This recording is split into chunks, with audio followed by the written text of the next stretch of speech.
We'll end tonight's show with a story from Barbados. The country is now a republic. It has removed the British Queen as the head of state. Barbados has appointed its first ever president. Her name is Sandra Mason. She's 72. She currently serves as the country's Governor General. 1 year back, it was she who had read out the country's decision to drop the Queen. Having attained independence over half a century ago, our country can be in no doubt about its capacity for self-governance. The time has come to fully leave our colonial past behind. Come 30th of November, Mason will be sworn in as Barbados' president. 30th of November is also the country's Independence Day. This year, Barbados will mark the 55th anniversary of its independence from the British rule. What better way to celebrate freedom than by breaking free of colonial shackles? It's a lesson for many countries, in fact, independent countries that are still determined to cling on to the colonial past. There are countries that still have the British Queen as their head of state. I wonder what for. Look at the long list of these countries. Antigua and Barbuda, Australia, the Bahamas, Belize, Canada, Grenada, Jamaica, New Zealand, Papua New Guinea, St. Kitts and Nevis, St. Lucia, St. Vincent, and the Grenadines, Solomon Islands, and Tuvalu. There are also countries that, like Barbados, have chosen to drop the Queen from constitutional roles. Guyana did it in 1970, Trinidad and Tobago 1976, Dominica 1978, Mauritius 1992, and Barbados took the decision in 2020. We reported it then too, and now the country has found the Queen's replacement. To Barbados we say, congratulations once again. It's time more countries followed suit. It's time more countries embrace sovereignty, more countries drop the Queen as their head of state. And for the record, I have nothing against the Queen. My question is about the purpose of this great colonial hangover. How does it even help? Come to think of it, how does the whole idea of the Commonwealth help? And who exactly does it help? The only country I can think of is Britain. Commonwealth helps it cling on to its past glory. There was a time when Britain ruled half the world. It had colonies across continents. They said the sun never set on the British Empire.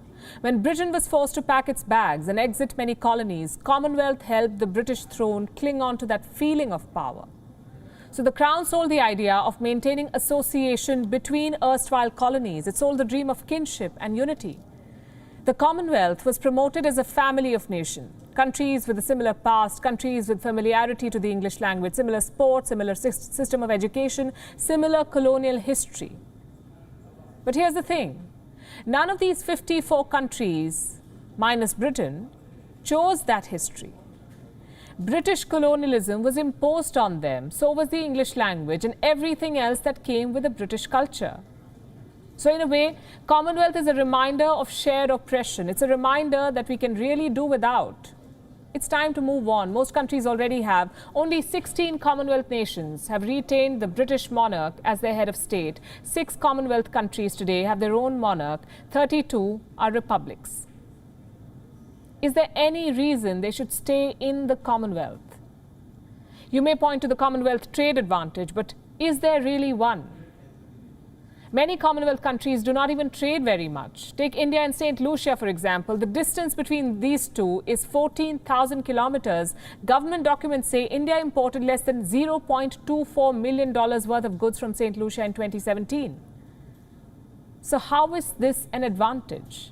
India would much rather have this advantage with a country it trades with, but does not necessarily share the Commonwealth table with, say the United States or countries in West Asia. When the pandemic struck, the Commonwealth group forgot its kinship and unity. Every country was busy securing its own border, closing exports and saving its own people. And that's only fair. A country must secure its own interests first. Today, the world is moving towards strategic relationships, partnerships. There is no place for kinship. Even Britain moved out of the EU. But somehow it is afraid to exit the Commonwealth. Why? And what is stopping other countries from dumping the Commonwealth when the group is clearly failing? What purpose does it serve? In 2013, the Commonwealth Charter cheered democracy and human rights, but the group took no action when democracy was crushed in Myanmar or erstwhile Burma. Countries including the UK today are cancelling or withholding financial contribution to the Commonwealth Secretariat.